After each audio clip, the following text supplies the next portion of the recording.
అనుబంధం ఎపిసోడ్ 4. కమల ఇంటికి వచ్చేసరికి జమీందార్ దగ్గరికి ఒక ప్రేమ జంట వచ్చి ఉంటారు. అంతస్తులు కులం అంటూ కారణాలు చెప్పి రాజుగారు వాళ్ళ ప్రేమని నిరాకరిస్తారు. అది చూసిన కమల మనసు విరిగిపోతుంది. తరువాత కమల ముభావంగా ఉండటాన్ని చూసి తండ్రి ఏమిటని ప్రశ్నిస్తాడు. ప్రేమకి కులాలతోనూ అంతస్తులతోనూ పని లేదని, ప్రేమించిన వాళ్ళని విడదీయడం మంచిది కాదని ఆవేశంగా తండ్రితో మాట్లాడుతుంది కమల. రాజుగారికి కమల మాటలకి ఆశ్చర్యం కలుగుతుంది. తరువాత కమల పావురాలకి మేత వేసి ఆలోచిస్తూ ఉంటుంది. అంతలో తండ్రి వచ్చి ఆమెకి పెళ్లి చేయాలనుకుంటున్నట్లు చెబుతాడు. ఆ మాట వినగానే ఒక్కసారిగా అవాక్కవుతుంది కమల. వెంటనే కమల రాముని ప్రేమిస్తున్నానని, రాముకి కూడా తనంటే ఇష్టమని చెబుతుంది. కమల రాముల ప్రేమ గురించి తెలుసుకున్న రాజుగారు ఆవేశంతో ఊగిపోతారు. కుటుంబ గౌరవాన్ని మంటగలపడానికి ప్రయత్నించావంటూ కూతురిపై విరుచుకుపడతాడు. రాముతో స్నేహం ప్రేమగా మారుతుందని కలలో కూడా అనుకోలేదని అంటాడు. అదే సమయంలో అక్కడికి వచ్చిన రాము రాజుగారి కోపాన్ని చూసి వణికిపోతాడు. అమాయకుడిలా నటిస్తూ అభిమానాన్ని సంపాదించి ద్రోహానికి పాల్పడ్డావంటూ నిందలు వేస్తాడు. ఇకపై తనకి కనిపించవద్దని, ఊరు వదిలి వెళ్లిపోమ్మని హెచ్చరిస్తాడు. రాజుగారి కాళ్ల మీద పడి రాము క్షమాపణలు చెబుతాడు. ఒక్కసారి కలలో నుండి ఉలిక్కి పడుతుంది కమల. కలలో వచ్చినట్లుగానే తండ్రికి నిజం తెలిస్తే ఎలా ఉంటుందో అని భయపడుతూ ఉంటుంది కమల. ఇక తరువాత పట్నం నుండి కమల స్నేహితురాలు సంగీత వస్తుంది. ఊరు పొలాలు అన్నీ సంగీతకి చూపిస్తుంది. తర్వాత రాము ఇంటికి తీసుకొని వెళ్తుంది.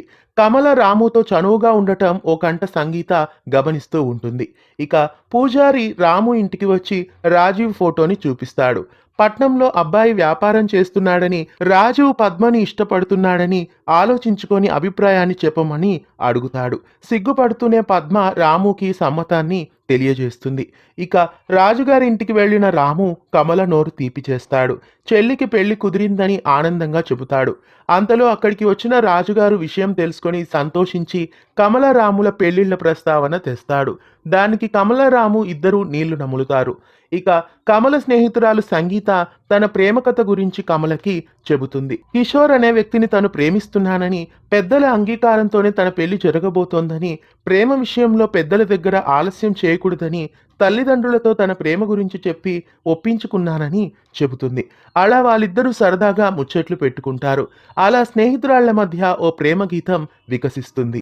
ఆ తరువాత సంగతేమని చెప్పుదునే ప్రాణసఖి, ఇద్దరము ప్రేమలా మునిగితిమే చంద్రముఖి. తరువాత కమలకి గొప్పింటి సంబంధం వెతుక్కుంటూ వచ్చిందని ఆ విషయాన్ని రాముతో ఆనందంగా చెబుతాడు రాజుగారు. కమల ఆ ఇంటి కోడలైతే రాణివాసాన్ని అనుభవిస్తుందని అంటాడు. వాళ్ళిద్దరి సంభాషణని చాటుగా విన్న కమల కన్నీళ్లు పెట్టుకుంటుంది. 2 రోజుల్లో తాంబూలాలు మార్చుకోవడానికి పెళ్లివారు వస్తున్నారని, పెళ్లి పెద్దగా వ్యవహరించమని రాముని కోరతాడు రాజుగారు. అమ్మాయి గారు ఈ సంబంధాన్ని చేసుకుంటే సంతోషంగా ఉంటారని, తనను చేసుకుంటే అష్టకష్టాలు పడతారని రాము అనుకుంటాడు. ఆమెకు వచ్చిన అదృష్టానికి, ఆనందానికి తను అడ్డు కాకూడదని అనుకుంటాడు. భారమైన మనసుతోనే పెళ్లి పెద్ద బాధ్యతని స్వీకరిస్తాడు రాము. తరువాత కమల రాము దగ్గరికి వస్తుంది. కమలకి ధనవంతుల సంబంధం వచ్చినందుకు తనకు చాలా ఆనందంగా ఉందని కమలతో అంటాడు. తను పెళ్లి చేసుకొని వెళ్ళిపోతే ఒంటరివాడివైపోతావని రాముతో బాధగా అంటుంది కమల. తను కూడా పెళ్లి చేసుకొని సుఖపడతానని అంటాడు రాము. ఆ మాట విన్న కమల కలలన్నీ ఒక్కసారిగా కళ్ళలవుతాయి. కోరికలన్నీ కన్నీటి చారికలవుతాయి. ఆశలు అడి ఆశలై, మాటలు నీటి మూటలవుతాయి.